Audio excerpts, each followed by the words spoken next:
Qué bendición estar con ustedes hoy. Necesitamos mucho que el Señor nos hable hoy. Así que vamos a pedir al Señor ser guiados.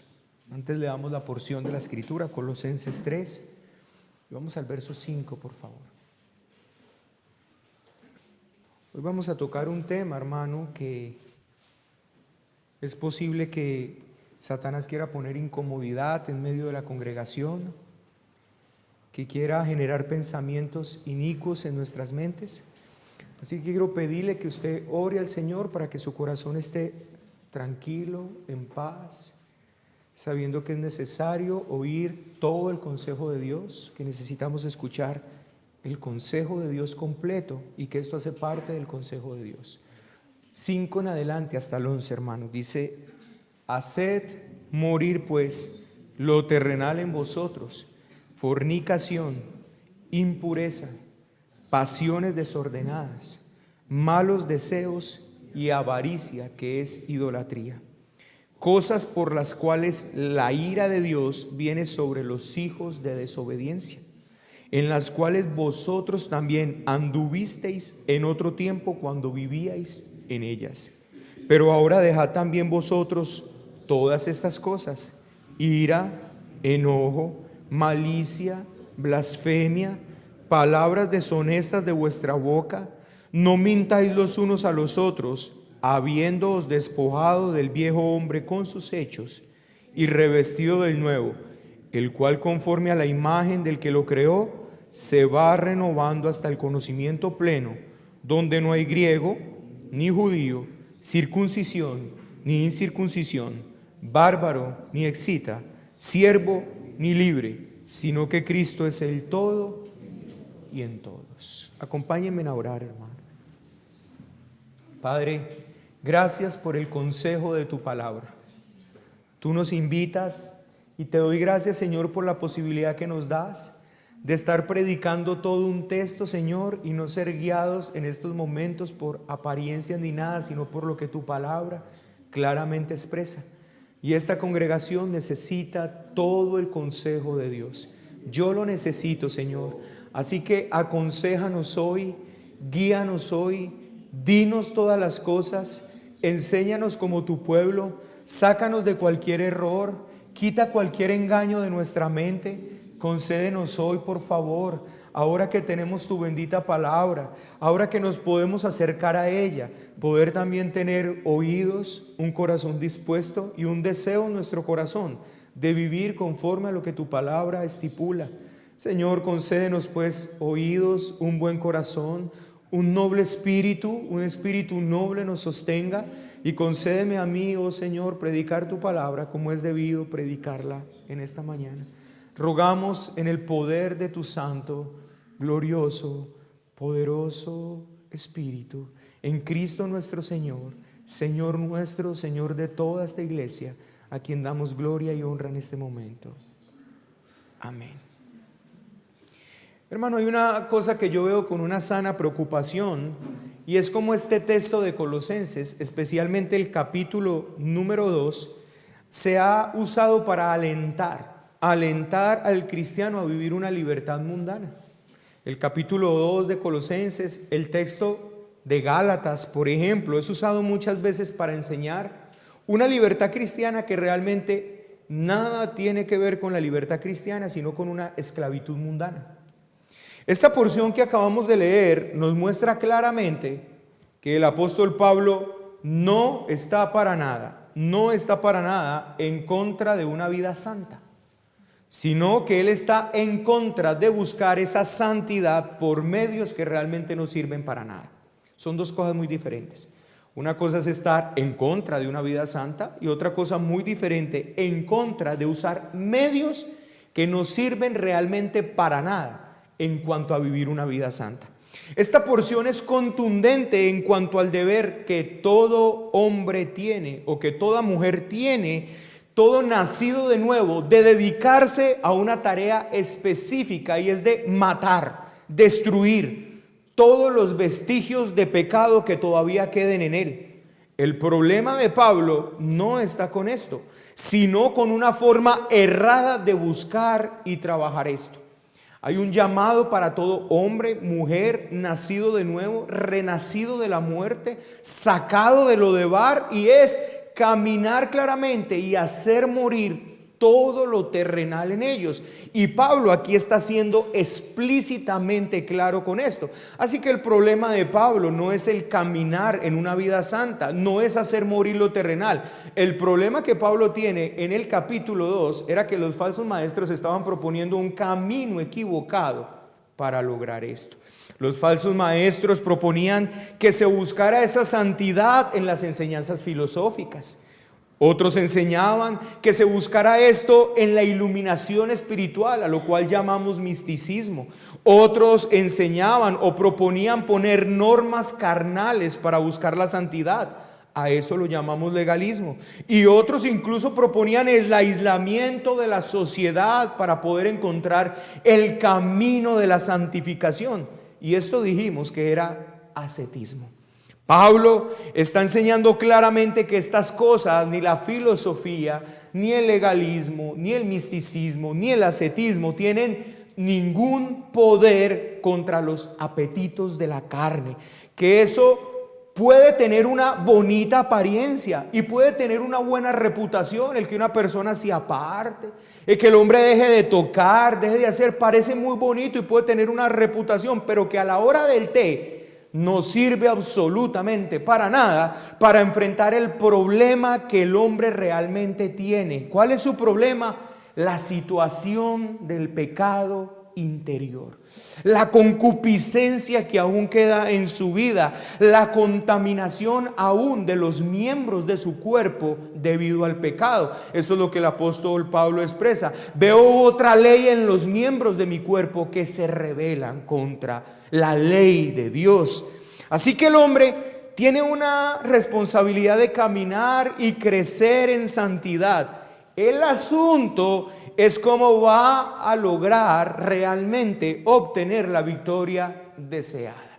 Pablo, como ustedes pueden ver, y sabe qué es lo interesante, que uno de los libros que se usa mucho para decir que el cristiano es libre, que puede andar en toda la libertad, termina expresando de una manera contundente en Gálatas capítulo 5, versículo 16 al 19, los que practican tales cosas no heredarán el reino de los cielos. Y ahí mete una cantidad de cosas, desde la hechicería, la brujería, la idolatría, hasta las inmoralidades sexuales. Así que, porque Pablo en una carta que está hablando del evangelio, porque Pablo en una carta que está hablando de la libertad cristiana, termina hablando de estas cosas. Bueno, mis queridos hermanos, porque precisamente la libertad cristiana consiste en ser libre de absolutamente todas esas cosas, incluso las que estamos leyendo claramente esta mañana. Así que, hermanos, lo que deseo hacer hoy y en 2 prédicas más es lo siguiente.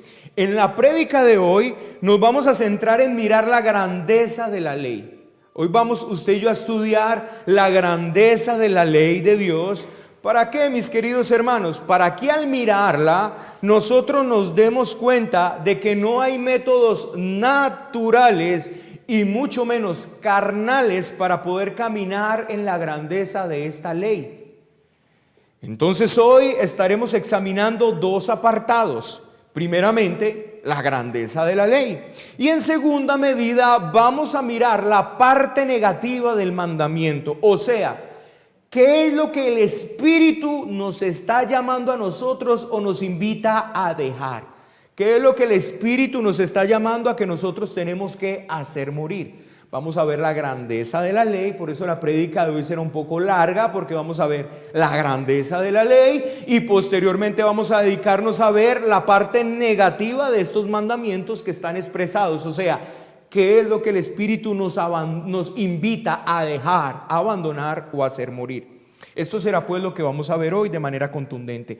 En una prédica posterior vamos a ver la parte positiva del mandamiento, o sea, ¿qué es lo que el Espíritu nos invita o nos manda a vivir? En lo que usted y yo tenemos que estar concentrados, en lo que usted y yo debemos invertir el tiempo.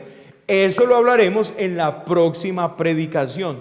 Y una siguiente prédica, vamos a ver cuál es la forma que el Espíritu propone para que usted y yo podamos vivir de esa manera que este texto está proponiendo, en contraposición a lo que la filosofía, el legalismo, el misticismo y el ascetismo proponían. Entonces, quiero que usted por favor se haga un mapa mental de lo que vamos a estar haciendo durante estos 3 domingos. Estoy intentando hacer una estructura con usted. Primero, aquí estamos viendo la ley de Dios en manifestación clara. Por eso es necesario hoy hablar un tema tocante a la ley de Dios con ustedes. En segunda medida, se nos está hablando en estos primeros 5 versos que acabamos de leer de qué es lo que usted y yo debemos hacer morir. ¿Qué es lo que la Biblia nos invita a abandonar, a dejar? Eso es lo que he llamado la parte negativa del mandamiento, lo que nosotros tenemos que dejar. Pero posteriormente, si usted sigue leyendo el texto, se va a dar cuenta que se invita a vivir algo nuevo, se invita a caminar en un mandamiento. Eso es lo que he llamado la parte positiva del mandamiento, y eso lo vamos a ver dentro de 8 días si el Señor en su gracia nos presta la vida. Y una prédica posterior vamos a mirar cómo es que el Espíritu propone que usted y yo podamos volar y caminar en esta ley de Dios claramente manifestada. Esa será la estructura que tengamos durante estos 3 domingos. Así pues ya tenemos por lo menos 3 prédicas, hermano, ¿cierto? Gloria al Señor por eso. Dios nos ayude a recordarlas y a ir caminando a medida que vamos recibiendo luz. Lo primero que quiero que miremos son algunas cosas importantes respecto a la ley de Dios. Ahora usted se preguntará, ¿qué tiene que ver este texto de hoy con la ley de Dios? Bueno, mis queridos hermanos, tiene mucho que ver, o mejor dicho, tiene todo que ver. Lo que vamos a ver son mandamientos dados por el Espíritu Santo a nosotros como creyentes, y estos mandamientos realmente no son una nueva ley.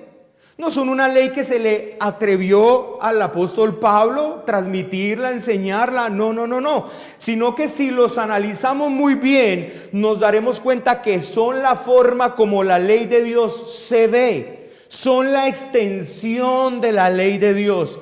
El solo verso 5 ya nos muestra todo lo que tiene que ver con el mandamiento de no adulterarás. Todas estas cosas están aquí en este verso y se desprenden de ese mandamiento. El mandamiento no solo prohíbe el adulterio, sino todo tipo de inmoralidad sexual. El llamado de esta porción de las Escrituras, escuche, ¿qué es lo que el apóstol Pablo está llamando a los hermanos de Colosenses en esta porción de la Escritura que vamos a estudiar? Es que el creyente sea conformado al carácter santo de Dios. Ahora la pregunta es, ¿cuál es el reflejo del carácter santo de Dios? Bueno, todos sabemos aquí, podemos responder como si fuera un catecismo, si hiciéramos la pregunta, la premisa, ¿cuál es, qué refleja el carácter santo de Dios? Todos podemos responder al unísono, la ley de Dios. Así que este texto, hermanos, de manera contundente, es un llamado a que usted y yo seamos conformados a la ley de Dios. O sea, el llamado en esta porción y el siguiente que vamos a estar estudiando es que usted y yo tenemos un llamado bíblico a conformarnos al estándar de la ley moral de Dios. Qué interesante, y vamos a estar demostrando eso durante toda esta predicación. Y por esto es importante que usted y yo demos una mirada rápida a algunas cosas importantes sobre la ley de Dios. Ahora, ¿por qué es importante hacer esto? Es la otra pregunta. Entonces la primera pregunta que uno se hace es, bueno, ¿qué tiene que ver la ley de Dios con este texto que acabamos de leer? Bueno, tiene todo que ver. ¿Por qué tiene todo que ver? Porque el llamado que está haciendo el apóstol Pablo es que todo nacido de nuevo, todo hombre, toda mujer que ha resucitado con Cristo, su llamado es a conformarse al estándar de la ley de Dios, porque su llamado es a conformarse al carácter santo de Dios. En otras palabras, usted y yo, mientras dura este peregrinaje, tenemos un fuerte llamado, y la obra que el Espíritu Santo está haciendo en nosotros es llevarnos a la estatura del varón perfecto. O sea, que usted y yo seamos como Cristo, y ser como Cristo es ser como la ley de Dios. Ahora, ¿por qué es importante precisar algunas cosas sobre la ley de Dios? Es la pregunta. Porque muchos de los errores que habían en ese momento y que hoy hay es porque se tiene un muy mal entendimiento de la ley de Dios. Porque es importante que usted y yo le demos una mirada un poco de manera rápida. No puedo entrar a mirarla a toda profundidad hoy, no alcanzaría el día para hacerlo, pero porque por lo menos vamos a ver 8 puntos importantes con respecto a la ley de Dios esta mañana, porque muchos de los errores de ese entonces y de este entonces tiene que ver con que no se entiende muy bien la gloriosa y perfecta ley de Dios. Muchos hoy se creen buenos ante Dios.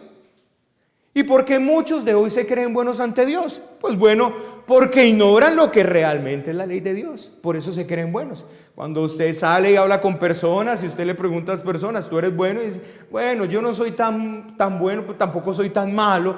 Cuando ellos expresan eso es porque ellos ignoran y desconocen la magnitud de la ley de Dios. Si una persona comprendiera y entendiera la magnitud de la ley de Dios, cuando uno le diga, usted es malo, él no debería decir solamente que es malo, él debería decir, yo soy extremada, horripilantemente malo y depravado. Esa debería ser su respuesta, porque conoce y entiende la ley de Dios.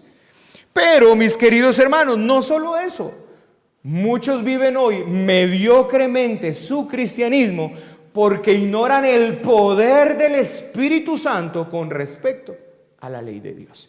Estos colosenses, por ejemplo, estaban en peligro de caer en prácticas que no tienen ningún poder para poder vivir en la ley de Dios. Ningún poder. Si notan el error, ¿en dónde estaba el error de los colosenses? El error de los colosenses es que estaban ignorando que esta vida a la que se nos llama, ser conformados a este estándar glorioso, no hay nada natural y carnal que se pueda lograr. Se necesita un poder de lo alto para poder volar sobre estas alturas de la ley de Dios. Al ignorar esto, se vive un cristianismo mediocre. Ahora, ¿es que nosotros estamos llamados a vivir la ley de Dios? Buena pregunta, ¿no? ¿Es que nosotros tenemos que caminar en la ley de Dios? Nosotros que estamos bajo el nuevo pacto, nosotros que estamos bajo el pacto de gracia, ¿hay un llamado para nosotros a caminar en conformidad con la ley de Dios? Bueno, este pasaje está demostrando que sí. Y no solamente este pasaje, sino muchos pasajes. Por supuesto que sí, mis queridos. La ley de Dios nunca ha sido revocada. Y el hecho de que nuestra vida eterna no dependa, escuche, el hecho de que su vida eterna no dependa de un cumplimiento perfecto de la ley de Dios, eso no quiere decir que como cristianos no debemos vivir la ley de Dios. Es precisamente todo lo contrario. ¿Qué es todo lo contrario? Bueno, hermanos, que los que estamos esta mañana aquí somos aquellos que tienen las alas del Evangelio para poder volar sobre las gloriosas alturas de la gloriosa ley de Dios. Si hay alguien en esta tierra que puede caminar en la ley de Dios, si hay personas en esta tierra que puedan caminar en esas alturas, esos son los resucitados en Cristo Jesús, aquellos que pertenecen a la iglesia de Cristo. Pablo expresa esto en 1 Corintios capítulo 7, 19. La circuncisión nada es, y la incircuncisión nada es, sino guardar los mandamientos de Dios. Note que el apóstol Pablo está diciendo, esto no se trata de estar circuncidado o no estar circuncidado, esto se trata de los mandamientos de Dios. Pregunta, ¿Pablo se refiere aquí a otros mandamientos diferentes a los mandamientos? Por supuesto que no, hermanos. Entonces, debido a que esta porción que estamos viendo tiene que ver con los mandamientos de Dios para nosotros, y como estos mandamientos que Pablo escribe aquí para la iglesia no pueden ser diferentes a los mandamientos de Dios, entendemos entonces que ellos dependen del decálogo, o sea, de la ley moral de Dios. Por ende, vamos a mirar algunas cosas con respecto a la ley que es importante que usted y yo las tengamos en cuenta para que al mirar este texto, voy a intentar volver a repetir porque quiero que en su mente quede muy claro lo que estamos intentando decir esta mañana. Lo que vamos a empezar a estudiar durante estos 3 domingos es que hay un llamado urgente de la Escritura a que usted y yo, como renacidos de Dios, como cristianos nacidos de nuevo, como verdaderos creyentes, como genuinos cristianos, llámelo como usted quiera llamarlo, todas esas palabras que acabo de decir son sinónimos las unas de los otros. Tenemos un llamado. ¿Cuál llamado? ser conformados a la ley de Dios. Hermanos, así como en veces anteriores hemos hecho esta expresión, la ley de Dios es ese ayo que te conduce a Cristo. Te lleva a Cristo, porque cuando tú te paras ante el estándar, ante la grandeza, ante la santidad de Dios y su ley, tú te ves completamente impotente para lograr cualquier salvación, cualquier cosa, para ser verdaderamente cumplidor de esta ley. Hay dos maneras en que una persona puede salvarse, bíblicamente hablando. La primera, el que haga estas cosas vivirá por ellas. O sea, si hay una persona sobre la tierra que cumpla perfectamente la ley de Dios, esta persona se salva. Pero bíblicamente dice que no hay ninguno bueno, porque todos se han desviado, porque todos han pecado, todos han sido violadores de esa ley. Y como ese es uno de los caminos para ser salvo, ser cumplidor perfectamente de esta ley, y como ninguno ha podido hacerlo, queda descalificado ese camino. Por las obras de la ley, nadie será justificado ante el Padre. Pero no es porque no pueda hacerlo, sino porque toda persona ha violado esa ley. Y como toda persona ha violado esa ley, ya inmediatamente esa posibilidad de salvación queda descartada. Así que queda una más. Jesucristo dijo: yo soy el camino, yo soy la verdad, yo soy la vida, nadie viene al Padre sino por mí. Hay un camino exclusivo. El cristianismo es exclusivo porque Jesucristo dijo: yo soy el camino, no hay más caminos, yo soy la vida, no hay más vida, yo soy la verdad, no hay más verdad, y nadie, absolutamente nadie puede venir al Padre sino por mí. ¿Por qué? Por cuanto todos han pecado y están destituidos de la gloria de Dios. Nadie puede venir a Jesús, al Padre, a menos que sea por Jesús. Entonces, ¿qué hace la ley? Cuando una persona se ve ante esa gloriosa ley, ante ese carácter santo de Dios, la ley le conduce y le dice: tú necesitas un intercesor. Tú necesitas un intermediario, tú necesitas un salvador, porque tú has violado esta ley, estás destituido de la gloria de Dios. Y ahí es cuando una persona ve su pecado, ve su desastre, cuando ve lo gloriosa de la ley de Dios, su magnitud, su excelencia, su perfección, su santidad, dice: Señor, estoy en la inmunda. Estoy grave, estoy completamente hundido, no solamente hundido, sino en lo más profundo del infierno, como dice David: Señor, me has sacado de una fosa profunda. Y entonces la persona mira a Jesús, una mirada de fe, es la que puede salvar al pecador. Él mira a Jesús, y por eso la ley es el ayo, el maestro, el pedagogo que conduce al pecador hacia Cristo. Luego que el pecador ha venido a Cristo, la ley ya no es que quede inmediatamente, la ley ya no sirve para nada. No, hermano, la ley no sirve para justificarte, pero es donde el Señor, por medio de la palabra de Él, por medio de los escritos apostólicos, te devuelve nuevamente a esa ley, no para que te justifique, sino para que ella te santifique. Ser conformados a ese glorioso estándar. Hermanos, déjeme decir una cosa: cuando usted y yo estemos ante la presencia del Señor, usted y yo vamos a ser tan moralmente perfectos como Cristo. Tan moralmente perfectos como Cristo vamos a ser usted y yo. Usted y yo no seremos como Dios en el sentido de sus atributos incomunicables. ¿Cuáles son los atributos incomunicables de Dios? Su eterno poder, su deidad, su omnisciencia. Todas estas cosas, usted y yo nunca lograremos eso. Pero aquellos atributos que son comunicables, su misericordia, su amor, usted y yo, cuando estemos en la presencia de Dios, vamos a aprender a ser tan misericordiosos como Él, tan mansos como Él, tan santos como Él, porque ese es el carácter que Él imprimió en nosotros cuando nos hizo a su imagen y semejanza. Esos son los atributos comunicables de Dios. Y usted y yo, cuando estemos un día en la presencia del Señor, seremos tal cual es, porque lo veremos tal cual es Él. Así que, mis queridos hermanos, usted y yo un día, cuando estemos en la presencia del Señor, vamos a ser cumplidores no solamente judiciales de la ley de Dios por estar en la fe en Cristo, sino que vamos a caminar en esa ley de Dios perfectamente. Usted y yo nunca volvemos a tener dioses ajenos delante de Él. Usted y yo nunca volveremos a la idolatría. Usted y yo nunca volveremos a codiciar, nunca volveremos a mentir, nunca volveremos a robar, nunca volveremos a matar, nunca sentiremos enojo, nunca nada de eso. Glorioso el Señor, que un día que estemos en su presencia, hermanos, usted y yo vamos a vivir la ley al pie de la letra como nuestro Señor Jesucristo la vivió mientras estuvo en esta tierra. ¿No le parece eso mucha bendición? ¿Por qué queremos deshacernos de la ley si ella es buena? El mandamiento es santo, glorioso y perfecto. Entonces, hermanos, ¿estamos llamados a vivir la ley de Dios? Claro que sí. Así que vamos entonces a mirar algunas cosas con respecto a la ley. Primero, los mandatos y las prohibiciones de la ley moral alcanzan el corazón. Alcanzan el corazón. Hermanos, el asunto cuando estamos mirando estos estatutos, estos mandatos que se nos van a dar, van mucho más allá de exigencias solamente exteriores.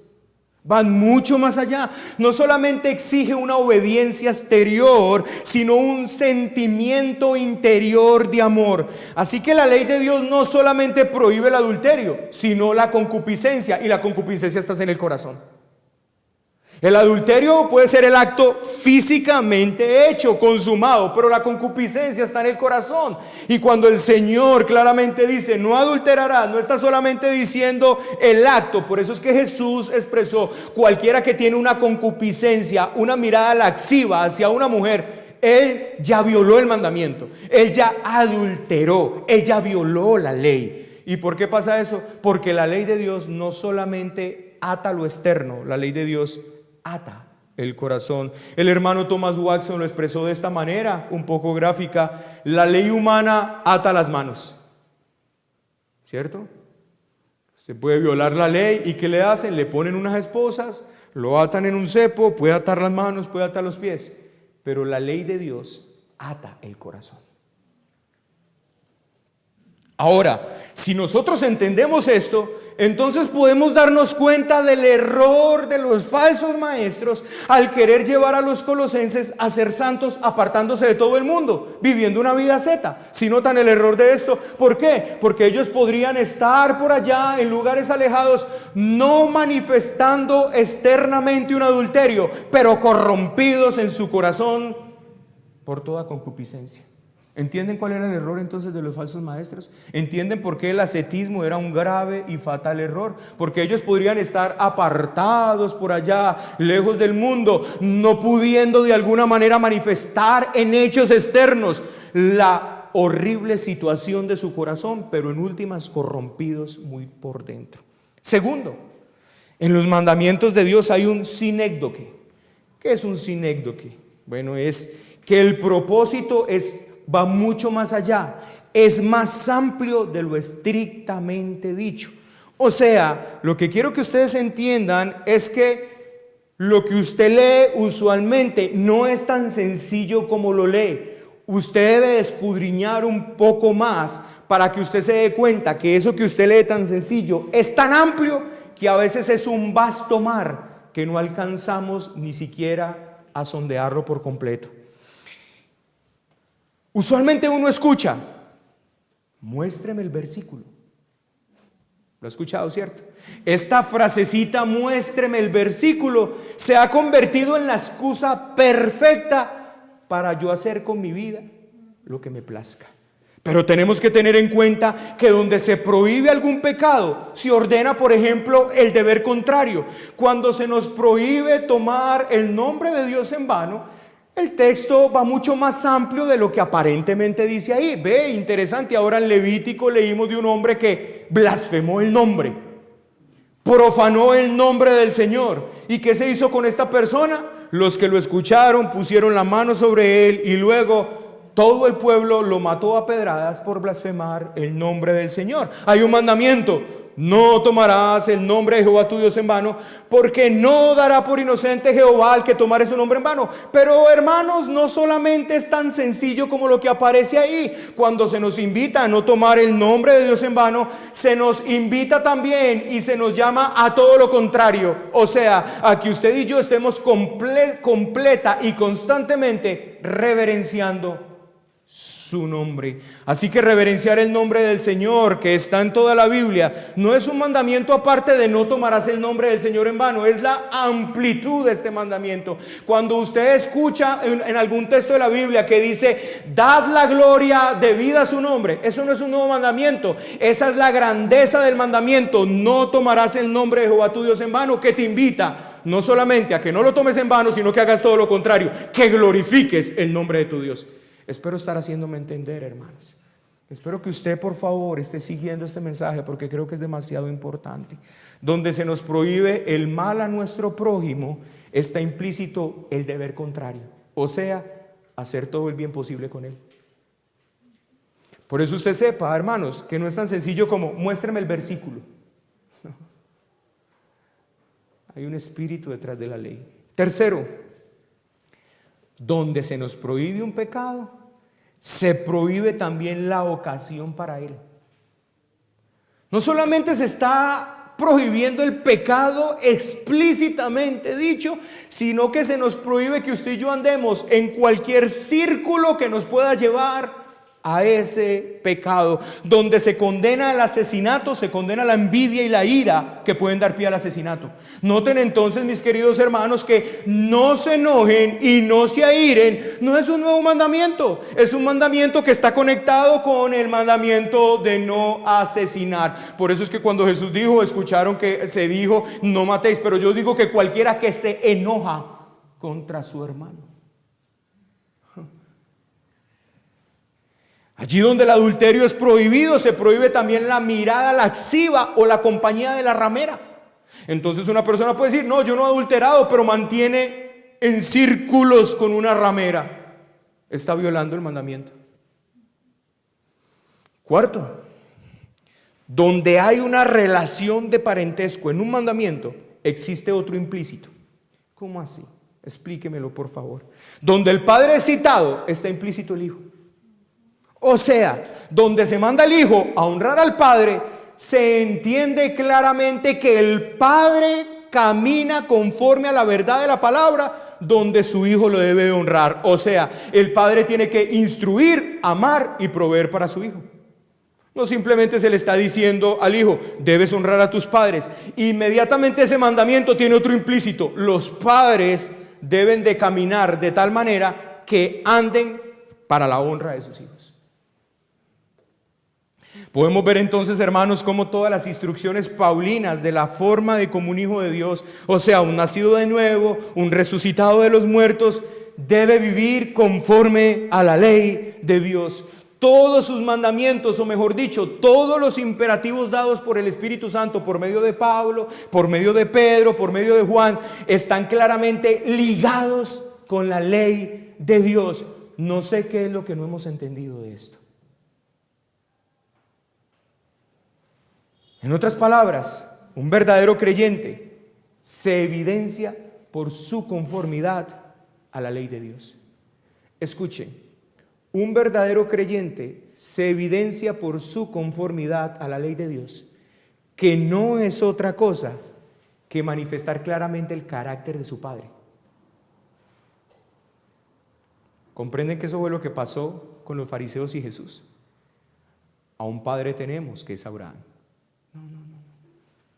Si vuestro padre fuera Abraham, las obras de Abraham haríais. Si vuestro padre fuera Dios, el carácter de vuestro padre es el que ustedes manifiestan. Así como la ley es el reflejo y carácter santo y perfecto de Dios, cuando un creyente camina en esta gloriosa y bendita ley, no está haciendo otra cosa que manifestando quién es su Padre. Iglesia es solo su gracia. ¿Quién es vuestro Padre? Quinto, donde se prohíben pecados mayores, lo mismo se hace con los menores. El hermano Thomas Watson expresó lo siguiente: aunque ningún pecado es pequeño por naturaleza, en términos relativos, unos son más leves que otros. Donde se censura entonces la idolatría, se censura la superstición o la introducción de novedades a la adoración de Dios que Él no ha instituido. Esto es otro problema común en nuestra época. Las personas están muy contentas con que ya no tienen pecados atroces. Las personas están muy contentas porque el versículo 5, no, fornicación, impureza, pasiones desordenadas, malos deseos, esto nada tiene que ver conmigo. Estos pecados atroces, estoy lejos de ellos. Pero mis queridos hermanos, el llamado no solo es esto. Vemos claramente que el versículo 5 comienza con estos pecados que la Biblia tiene unas páginas especiales para ellos. Usted se va a dar cuenta, como lo vamos a ver posteriormente, que la inmoralidad sexual tiene unas páginas muy especiales en la Biblia. Pero sigue con aquellos pecados que muchos no tienen ni la más mínima intención de trabajar con ellos o dejarlos, como el enojo o la ira. Y esto claramente pasa por el pobre entendimiento que se tiene de la ley moral de Dios. Se nos olvida que Dios es santo, santo, santo. Y que cualquier cosa, por pequeña que haya en nosotros, que no cuadre con el carácter santo, es una deshonra a su imagen. Sexto, la ley de Dios es completa. Lo que quiero decir con la ley de Dios es completa es que las dos tablas de la ley están interconectadas. O sea, los fariseos, por ejemplo, del tiempo de Jesús, se veían ellos como máximos cumplidores de la primera tabla en términos de celo y santidad. Ay, ellos eran tan celosos con las cosas de Dios.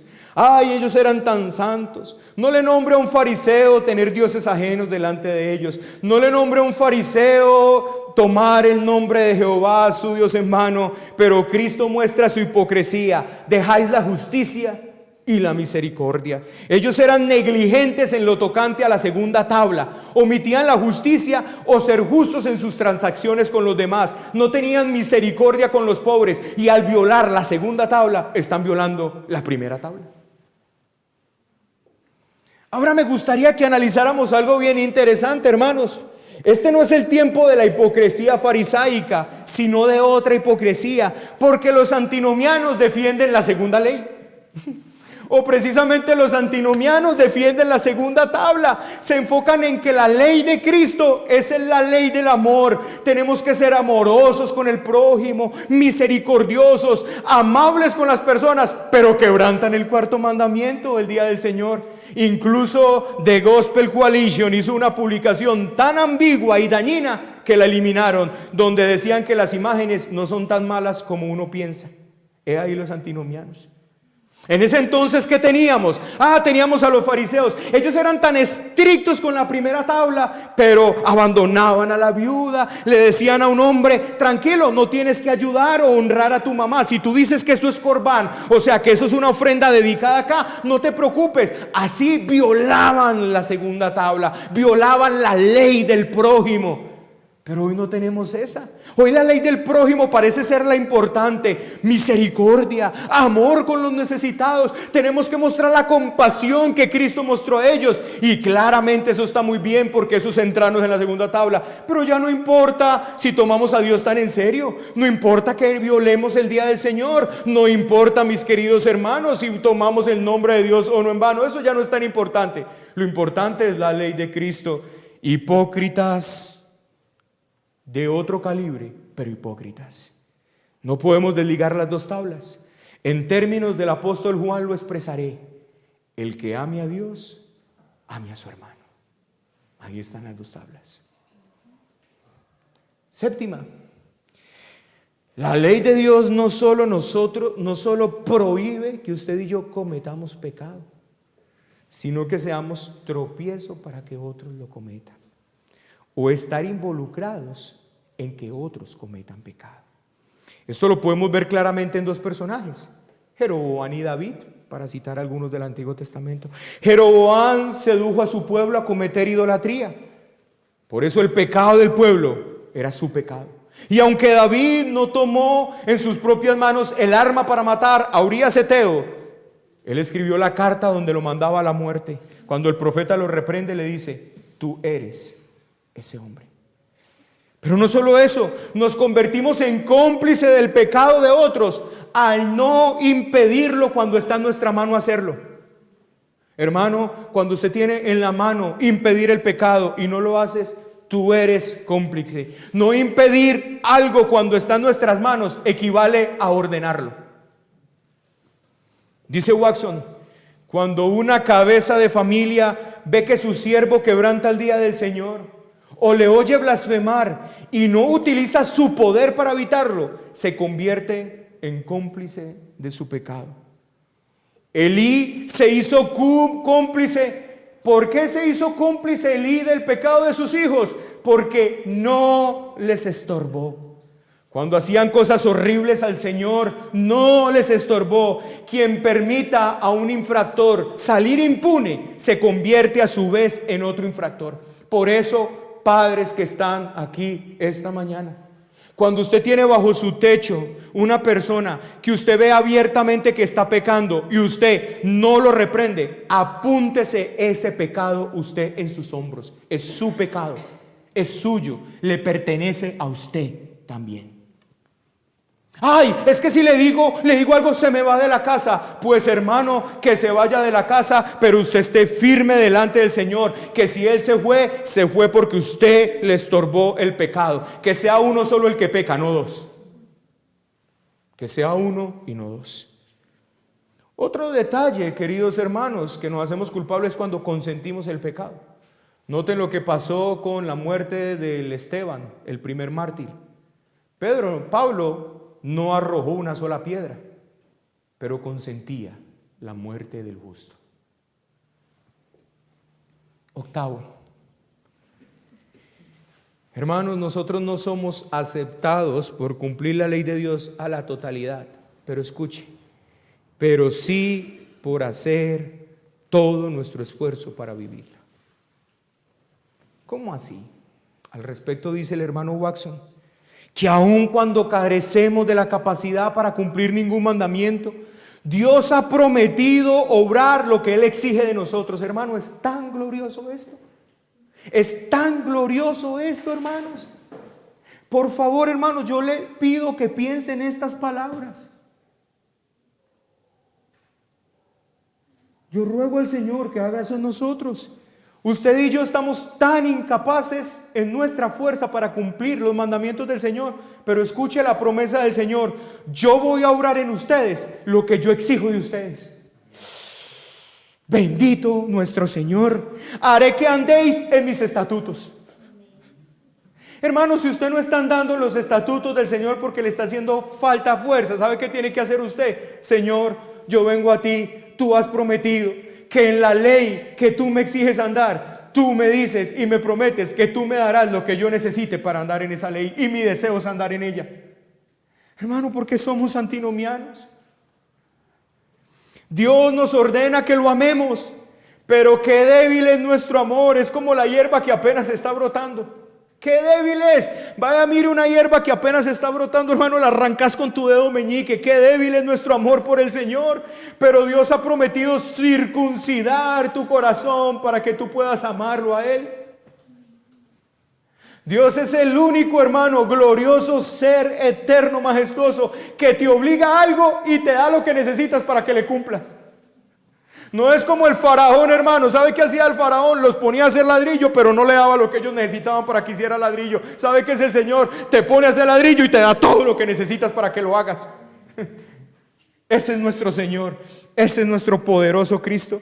Quien lo ordena es el mismo que en el bendito nuevo pacto obra por el poder de Cristo y el poder del Espíritu Santo lo que nosotros necesitamos para que usted y yo lo vivamos. El que no quiera andar en la ley de Dios, ¿sabes por qué no quiere andar? Porque no quiere, hermano. Porque no quiere. Pero si usted en humildad va y le dice: Señor, ¿sabes qué? Este mandamiento no ha sido fácil para mí, pero tú prometes en tu palabra que tú harás que yo ande en él. Señor, yo quiero andar en él. Dame lo que necesito. Por eso es muy importante hoy recordar las bellas palabras del poema de Bunyan.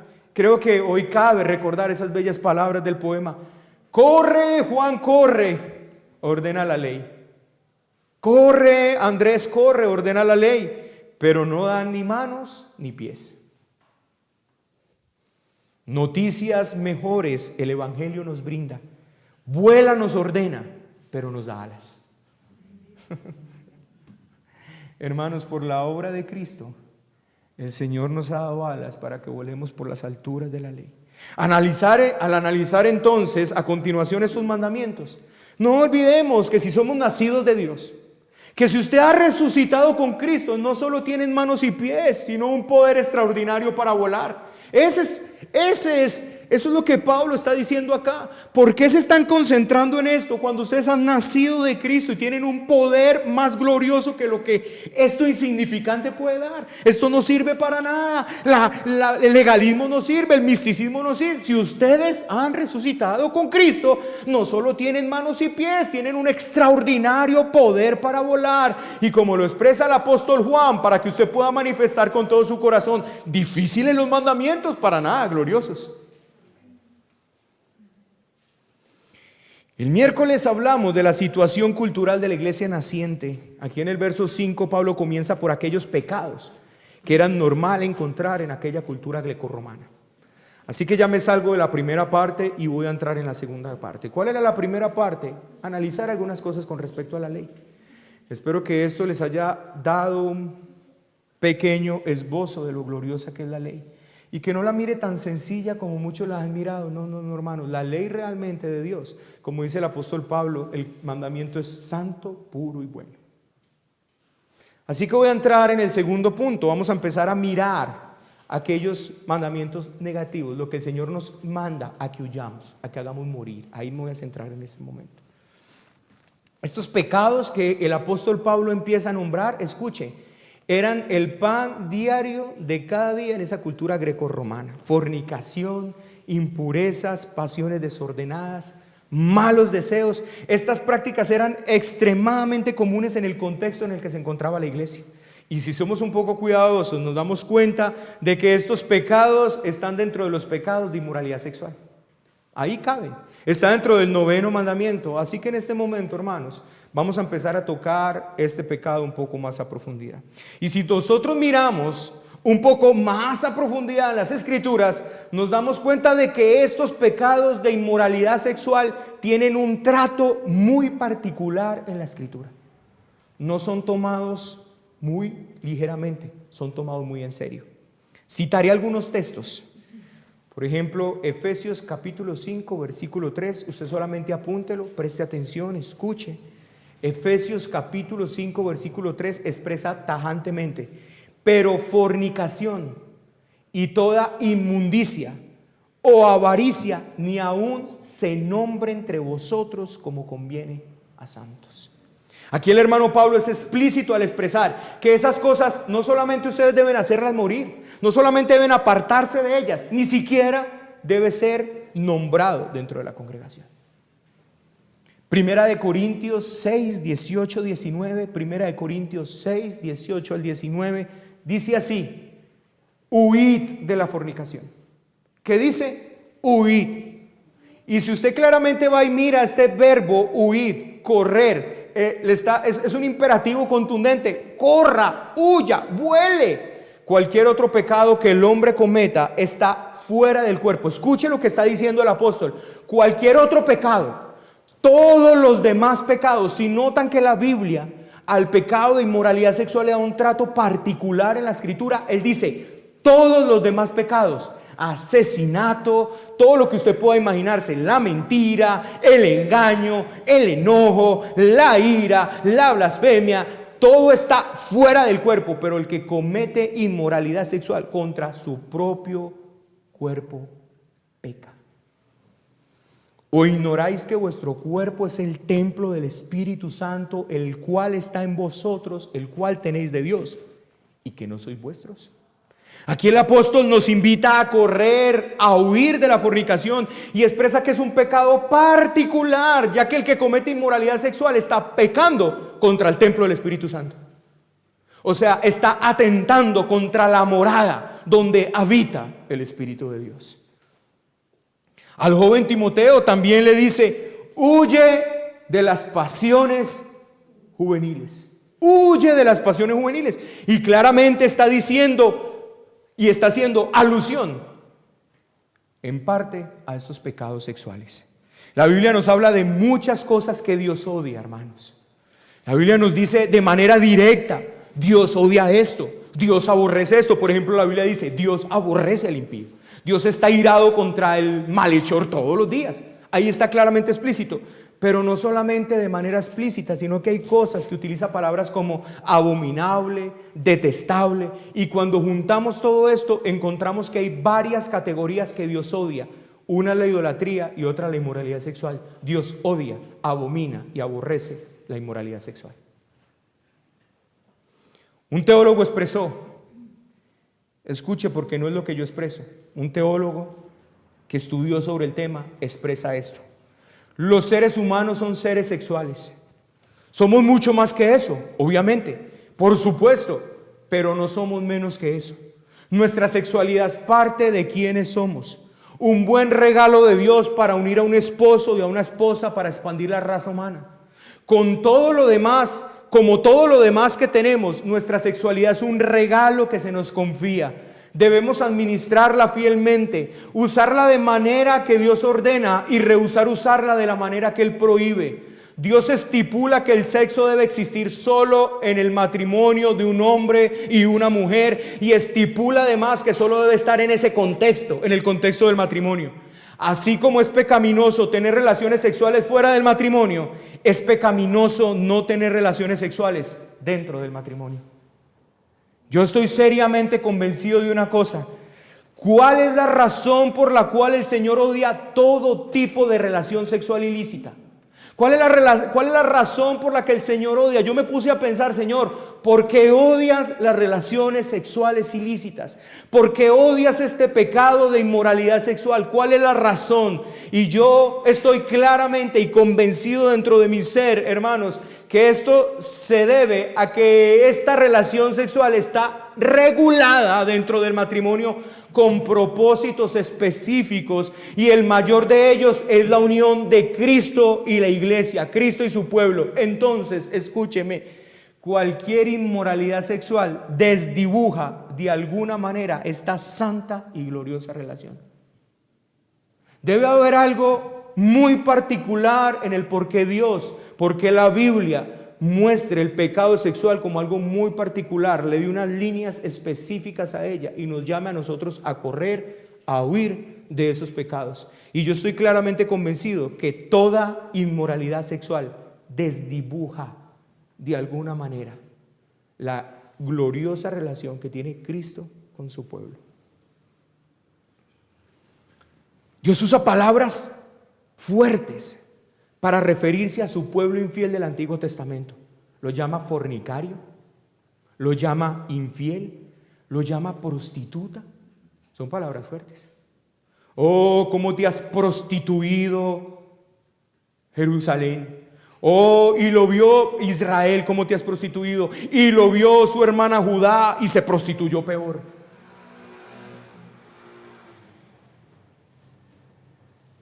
Palabras todas que están enmarcadas dentro del ámbito sexual. Satanás, el maestro del engaño, toma este don de las relaciones sexuales y las convirtió en una perversidad. Y mire cómo son las cosas. Fuera del matrimonio parece que es un deleite o un disfruto tremendo. Hace un poco tiempo atrás se popularizó una asquerosa canción, hacer el amor con otro. No es la misma cosa, ¿cierto? Parece que fuera del matrimonio generara tanto placer, tanto disfrute, pero dentro del matrimonio muchas veces se generan cargas y vacíos por esto. Qué tremendo, ¿no? Algo tiene que estar mal. Para aquellos que deberían realmente disfrutar en toda santidad es una carga, mientras que para los impíos es un disfrute y deleite carnal. Debería ponernos a meditar estas cosas, hermanos, y pedirle al Señor que nos ayude, por favor, a poner en orden todas las cosas, porque si no es la iglesia la que ordena todas las cosas, si no es la iglesia que es columna y baluarte de la verdad, poner todas las cosas en el santo orden que deben de estar, ¿quién lo va a hacer? Amados hermanos de solo su gracia, aquí hay un imperativo contundente: haced morir lo terrenal. Es una tarea tuya y mía terminar con todo vestigio que aún quede de nosotros de mundanalidades. Mis queridos, hay pecados de pecados, y hay pecados que son pero muy seductores. La inmoralidad sexual es de esos pecados que tiene poder de amarrar fuertemente la vida de sus cautivos. Usted y yo tenemos que luchar contra este flagelo. Los que están aquí esta mañana, que están batallando contra este pecado, yo les invito a que redoblen fuerzas, a que oren más, a que ayunen más, a que le den mucho, pero mucho más importancia de la que hasta ahora le han dado. Y a los que por la gracia de Dios no tienen este flagelo encima, les invito a que se mantengan lo más lejos posible de este enemigo de sus almas. No jueguen, por favor, ni siquiera lo intenten, no le abran esa puerta. Este pecado es muy parecido al pecado de las sustancias psicoactivas, genera dependencia, genera síndrome de abstinencia, y realmente es difícil lidiar con ese pecado. Hermanos, yo quiero invitarles, esta iglesia debe ser una iglesia que batalle contundentemente contra la inmoralidad sexual dentro de nosotros. A los padres que están aquí, dentro de los cuales me incluyo, por favor, no dejen que sus hijos abran puertas a este mundo maligno. No dejen sus hijos frente a un computador solos.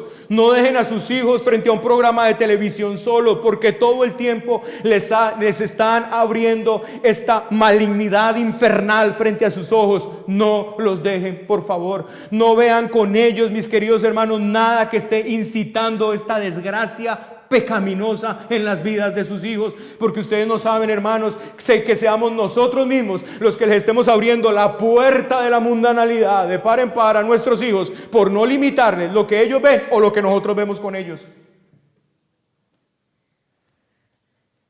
No jueguen, niños que están aquí, no intenten ni siquiera jugar con eso, no le abran puertas.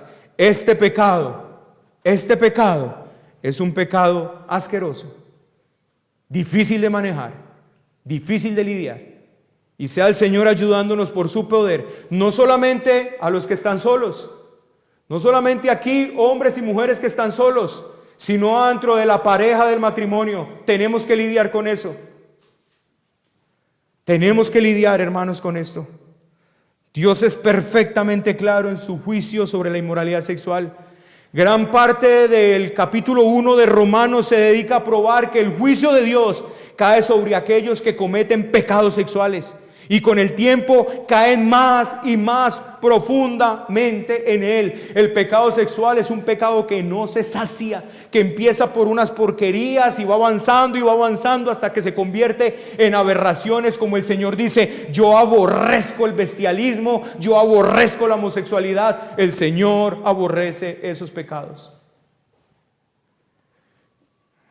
los cuales, aunque conocen el decreto de Dios, que los que practican tales cosas son dignos de muerte, no solo las hacen, sino que también dan su aprobación a los que las practican.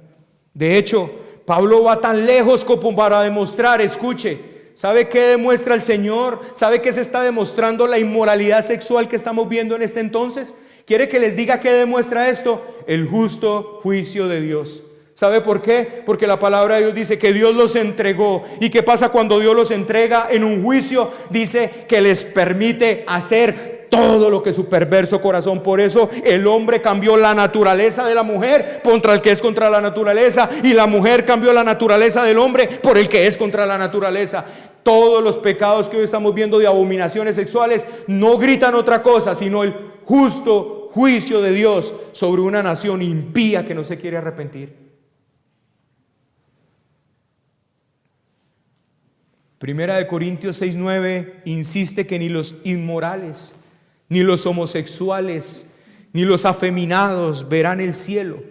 Y como lo expresa Gálatas 5:19 al 21 en todas las obras de la carne, Efesios capítulo 5 y Apocalipsis capítulo 22:15, mas los perros estarán afuera, los hechiceros, los fornicarios, los homicidas, los idólatras y todo aquel que ama y hace mentira.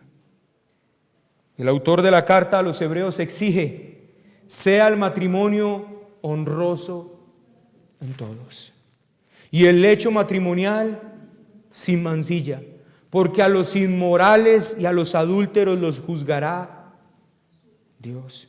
Los que cometen inmoralidad sexual enfrentarán el juicio justo y eterno de Dios. Quiero aprovechar algo esta mañana. Aprovecho esta mañana para expresar que en la iglesia no debe haber ningún tema vetado. Y si se habla de ese tema, en total santidad. Y quiero invitar a cualquiera de esta iglesia que esté teniendo problemas en su área sexual, sea soltero o casado, y que busquemos juntos, con la guía del Señor, un trabajo para abandonar toda esclavitud sexual. Porque claramente esto es algo de lo que usted y yo tenemos que huir con urgencia. Esa parte sexual, mis queridos hermanos, ha estado como un tabú dentro de la iglesia. Estas son las cosas que no podemos hablar.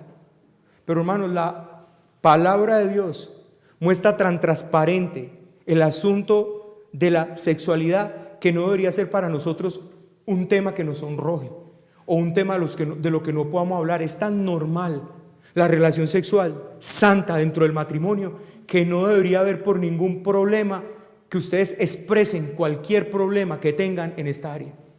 Es tan normal para el Señor. ¿Ustedes imaginan aquel hombre que cuando tenía relaciones sexuales vertía por fuera? Imagínense qué pasa que una persona de aquí sea expuesta con respecto a un pecado. ¿Cómo se le ocurrió hacer?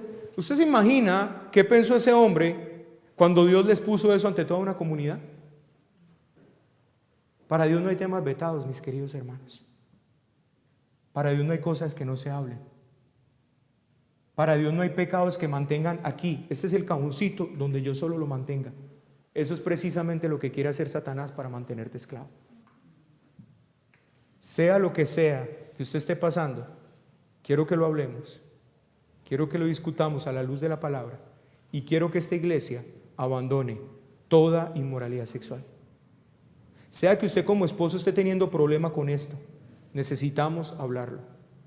Necesitamos abandonar, porque de la misma manera como fuera del matrimonio es pecado no tener relaciones sexuales, dentro del matrimonio es pecado no tenerlas. Que Dios nos ayude. Tanto en el texto de nuestro estudio y el texto de Efesios capítulo 5, versículo 5, Pablo coloca al lado de la inmoralidad la avaricia. Yo no sé por qué Pablo hace eso, pero bueno, lo hace. Expresa que la avaricia es idolatría y que la ira de Dios viene también sobre los avarientos. Así que dejo a un lado la inmoralidad sexual, espero que le haya quedado muy claro, y ahora vamos a hablar un poco sobre la avaricia. La Biblia por todo lado también muestra cómo la avaricia es considerado como un pecado que tiene líneas particulares. Aquí en este texto lo estamos viendo, pero voy a citar unos más. Eclesiastés 5:10. El que ama el dinero no se saciará de dinero, y el que ama el mucho tener no sacará fruto. También esto es vanidad. Eclesiastés 5:10. Primera de Timoteo 6:9. Primera de Timoteo 6:9. Porque los que quieren enriquecerse caen en tentación y lazo. ¿Caen en qué? Tentación y lazo. Y en muchas codicias necias y dañinas que hunden a los hombres en destrucción y perdición. Yo quiero que usted esté escuchando estas palabras, hermanos.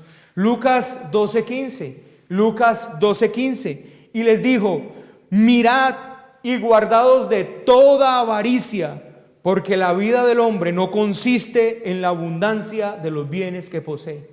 Porque la vida de un hombre no depende de lo que tiene. Proverbios 21:26. Proverbios 21:26 dice: hay quien todo el día codicia, pero el justo da y no detiene su mano. Hay quien todo el día ¿qué? Codicia. Mire que el autor de Proverbios está poniendo la falta de generosidad con la codicia.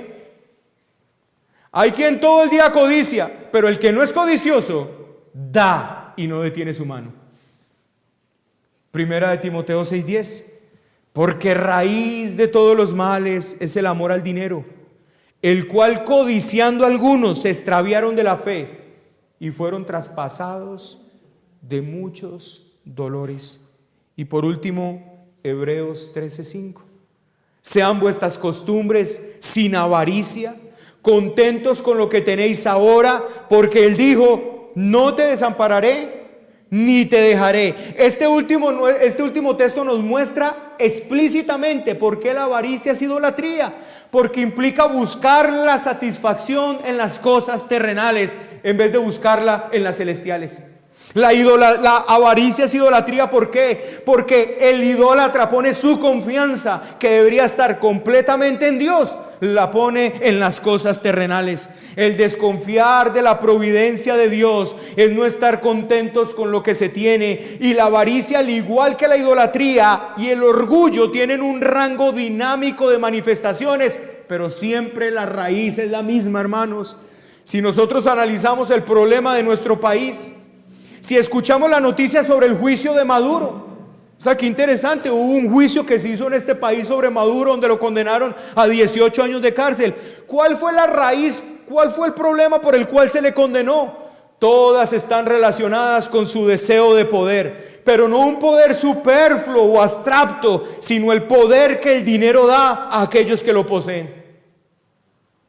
Hermanos, estamos en una sociedad que habla de corrupción y de más corrupción. Ahora viene el próximo domingo la consulta anticorrupción. Y la pregunta que tenemos que hacernos es, ¿cómo estamos nosotros como iglesia en este tema de la corrupción? Porque usted y yo no podemos engañarnos. Es tan avariento el que busca los billones como el que busca los miles. La avaricia no tiene que ver con cantidades, tiene que ver con una condición en el corazón. Ambos tienen el mismo deseo en el corazón. La única diferencia es que el uno ya lo ha logrado más que el otro, pero la raíz es la misma. Unos simplemente ya están en las grandes ligas, otros no han podido, pero no porque no lo hayan querido, posiblemente no se les han dado las cosas. Oh, hermanos, ¿quiere que les diga una cosa? Yo estoy aquí en una situación donde el Señor nunca permitió que se me dieran las cosas, pero no porque yo no las busqué. Oh, qué avaricia había dentro de mi corazón tan horrible. Y alguien podría decir, pero no tiene nada. Pero qué avaricia puede tener este hombre y no tiene nada. Ah, qué avaricia había dentro de mi corazón. Lo que pasa es que no me daban las cosas, pero no que no las quisiera.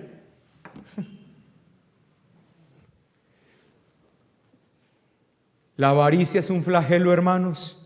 Usted y yo tenemos que renunciar a toda avaricia. Este país y todos los países de América Latina están como están por este flagelo. Todo lo que oigo de Odebrecht es por este flagelo. Todo lo que oigo es por este flagelo. Y ellos están en las grandes ligas. Pero mi pregunta es, ¿cómo está nuestro corazón? El llamado urgente de Pablo es, haga morir eso en usted. Usted debe examinar su corazón si aún depende de las cosas de esta tierra. Si usted aún depende de las cosas de esta tierra, le voy a decir cuál es la raíz de eso. La raíz de eso se llama avaricia, codicia en su corazón. Hermano, yo no puedo medir tu corazón, pero el Señor sí, y usted puede pedirle al Señor que sondee su corazón. ¿Siente que usted no está bien si no tiene esto o aquello? ¿Le trasnocha algo que no tiene pero quisiera tenerlo? Hoy el Señor te dice, sea vuestra vida sin avaricia, contento con lo que tienes, porque tienes que estar seguro de que lo que te haga falta, el Señor te lo va a dar. Y por eso el Señor nos llama a confiar en Él, no a confiar en nada de esta tierra. Pero si hay algo que no tienes y quisieras tenerlo y eso te quita la paz, entonces tienes codicia en tu corazón y de seguro intentarás hacer cualquier cosa para conseguirlo. Algo que no tienes, hermano, quisieras tenerlo, pero te roba la paz. No puedes ir al Señor en toda confianza con el Señor y decirle, mira, Señor, yo quiero esto, pero tú sabes más que yo si esto lo necesito. Si yo lo necesito, puedo estar seguro que tú me lo vas a dar. Y si no lo necesito, entonces, Señor, quítame esta carga del corazón.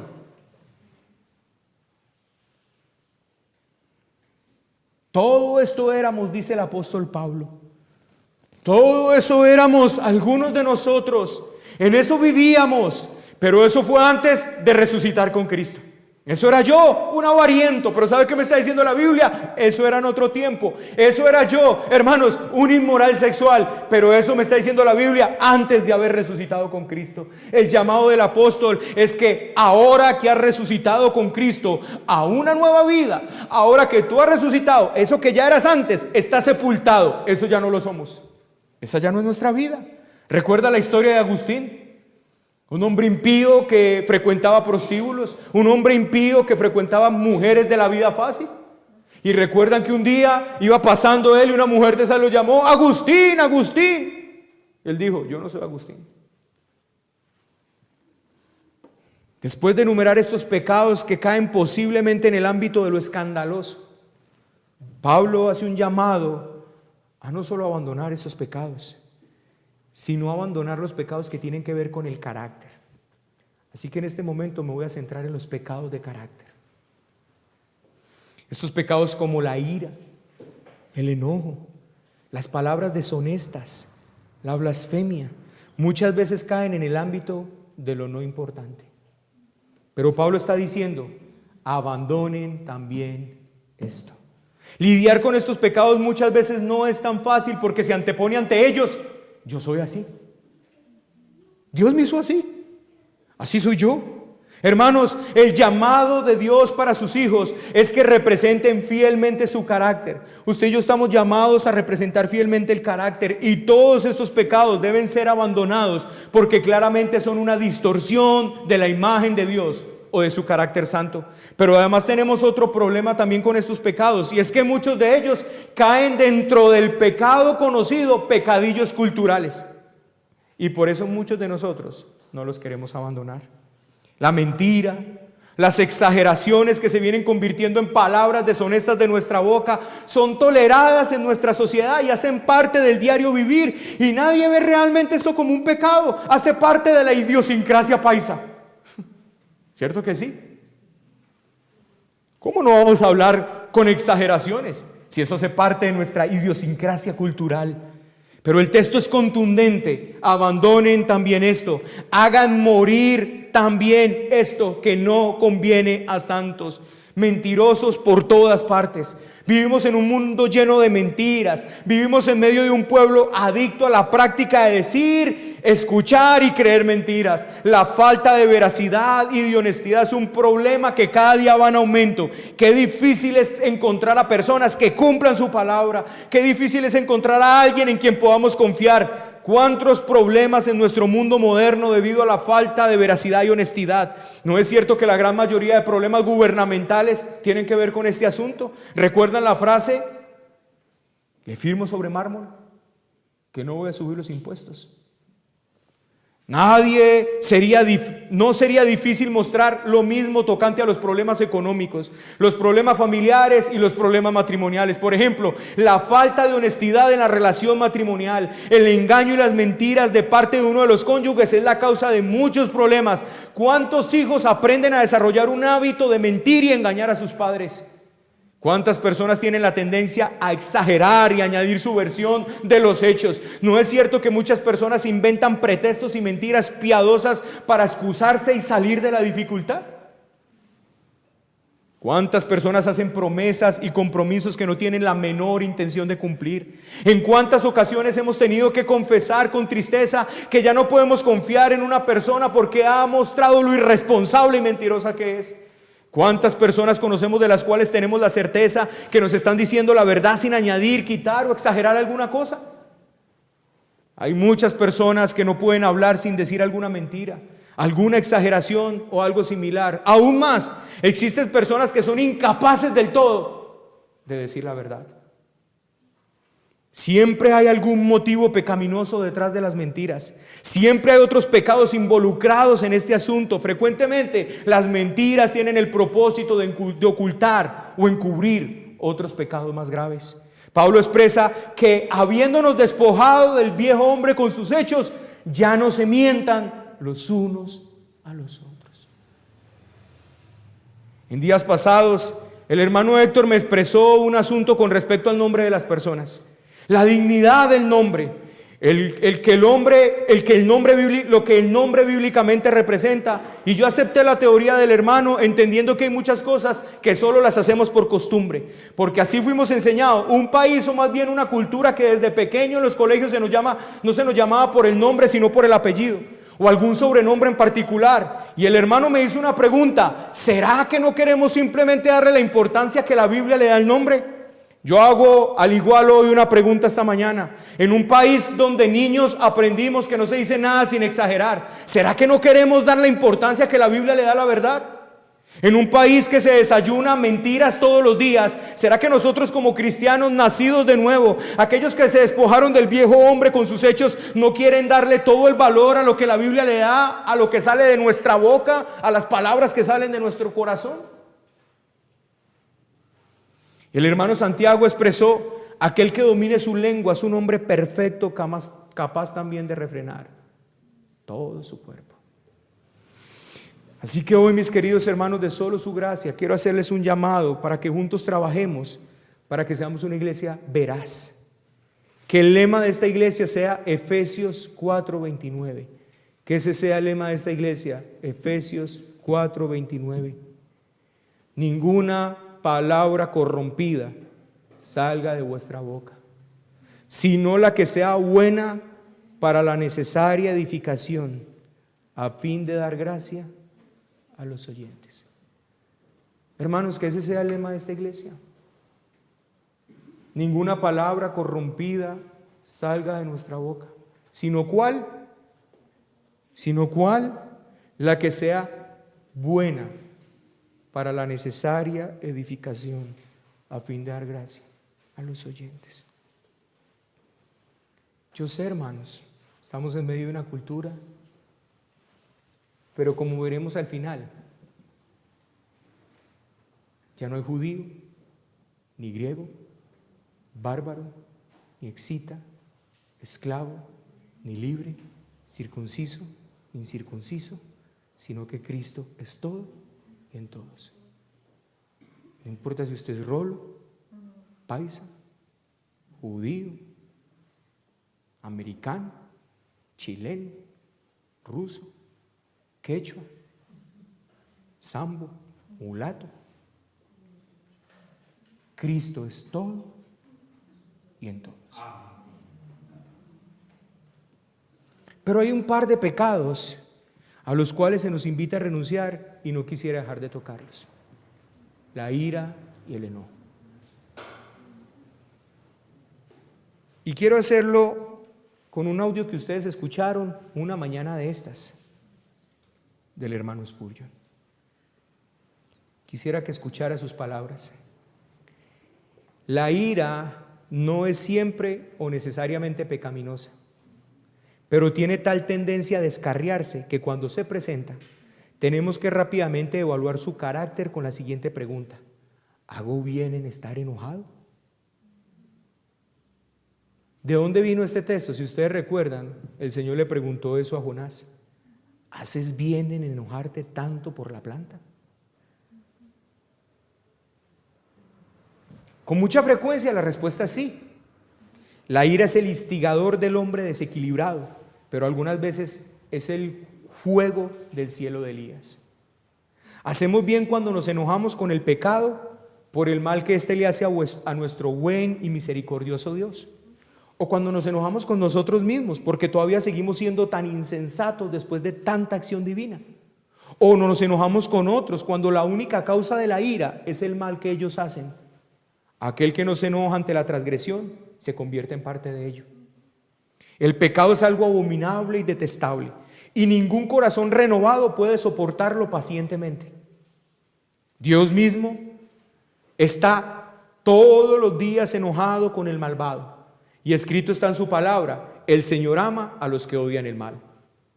O sea que hay una ira y hay un enojo que es santo, pero mucho más frecuentemente es de temer que nuestra ira no es digna de elogio o incluso justificable, y entonces debemos responder a la pregunta. ¿A cuál pregunta? ¿Haces bien en enojarte tanto? ¿Cómo hemos respondido a esta pregunta? Con un rotundo no. ¿Es tal ira honorable a nuestra profesión cristiana o glorifica a Dios? ¿No es el viejo corazón malvado que trata de ganar dominio y no deberíamos resistir con toda la fuerza de nuestra naturaleza nacida de nuevo? Muchos de los que profesan el cristianismo dan vía al temperamento como si fuera inútil intentar resistirse. Yo soy así. Pero el cristiano debe recordar que debe ser un conquistador en cada área, o de lo contrario no podrá ser coronado. Si no podemos controlar nuestro temperamento, ¿qué ha hecho la gracia en nosotros?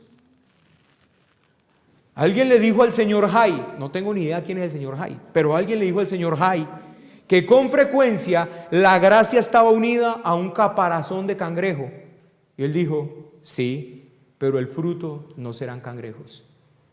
No debemos convertir la debilidad natural en una excusa para el pecado, sino que debemos ir rápidamente a la cruz y orar que el Señor crucifique nuestros temperamentos y nos renueve en mansedumbre y humildad a imagen suya. Así pues, hermanos, cierro comillas, estos pecados que tienen que ver con nuestro carácter no deben de ser una excusa para no tratarlos. Como les decía al principio, es que yo soy así. No, por el contrario, las bellas palabras del hermano Pablo, esto erais vosotros y por eso andaban en ellas, pero ustedes ahora son una nueva creación en Cristo. Las cosas viejas pasaron, todas son hechas nuevas. No podemos ser conocidos. Es que este es el orgulloso. Ya lo conocemos que este es el orgulloso. Ya conocemos que este es el enojón. Ya conocemos que este es el airado. Ya lo conocemos. Ya. No, hermanos, ese no puede ser el rótulo de nosotros. ¿Sabe cuál debe ser el rótulo de nosotros?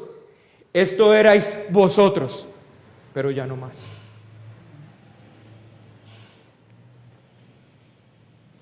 Quiero terminar con el verso 11 entonces, donde no hay griego, ni judío, circuncisión, ni incircuncisión, bárbaro, ni excita, siervo, ni libre, sino que Cristo es el todo y en todos.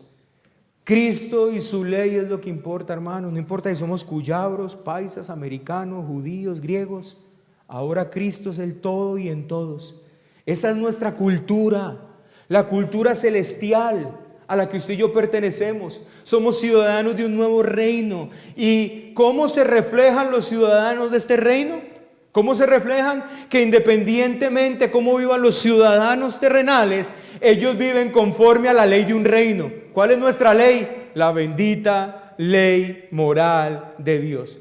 A esa ley es que usted y yo debemos ser conformados. Esa es la obra del Espíritu Santo. Al ser conformados a esa bendita ley, usted y yo estamos siendo conformados al carácter santo de nuestro Dios. Usted y yo estamos creciendo y creciendo de tal manera que nos parecemos cada día más a nuestro Padre Celestial. Iglesia de Solo Su Gracia, ¿quién es vuestro Padre? Si nuestro Padre es Dios, el carácter de nuestro Dios cada día más lo reflejamos en esta tierra. Tal el Padre son los hijos. No sea pues, queridos hermanos, que un día tengamos que escuchar: vuestro Padre no es Dios, vuestro Padre es el Padre del diablo, porque las obras, la ley de ese Padre es las que queréis hacer. No sea que eso sea sobre esta iglesia, que esta iglesia pueda vivir, manifestar y ser conformados cada día más a esa gloriosa imagen de ese glorioso Redentor llamado Jesucristo. Padre, te damos gracias por tu palabra esta mañana. Y hoy venimos ante ti. Conforma más la imagen y el carácter de Dios en nosotros. Concédenos, Señor, parecernos a nuestro buen Señor. Que la obra de tu Espíritu en nosotros sea tan poderosa, tan evidente, que se evidencie claramente cómo nosotros somos ciudadanos de un reino, los cuales tenemos una bendita ley por la cual nos regimos, una ley a la que estamos siendo conformados, porque esa ley representa claramente el carácter del Padre al quien pertenecemos. Señor, en un tiempo atrás éramos todo eso: mentirosos, blasfemos, enojones, airados, orgullosos, maldicientes, fornicarios, con malos deseos, avarientos. Esto éramos antes, Señor. Pero ahora, dice tu palabra, que se nos ha dado un nuevo vestido, Y ese vestido vamos a empezar a estudiarlo dentro de 8 días, Señor. El vestido que se nos ha dado. El vestido por el cual tenemos que ser conocidos. No puede ser, Señor, que este sea el rótulo de nosotros. Este es el fornicario, pero ya lo conocemos. Este es el avariento. No, no, Señor. Hay un nuevo vestido que se nos ha dado y yo te pido que todos en esta congregación seamos claramente conocidos por ese vestido. Padre, confórmanos a tu bendita imagen, porque no estamos buscando hacerlo ni por el legalismo, ni por el misticismo, ni por la filosofía, ni por el ascetismo, sino por el poder de tu Espíritu. Ayúdanos pues, Señor. Permítenos presentarnos a tu mesa hoy con un corazón arrepentido. Permítenos acercarnos a tu mesa y darte gracias, porque esto éramos antes, pero ya no lo somos. Porque antes andábamos en estas cosas, pero ya no andamos en ellas. Gracias, porque tú hiciste esta obra, Señor. Muchas gracias. Hoy venimos a humillarnos ante ti, oh Señor. Venimos a humillarnos.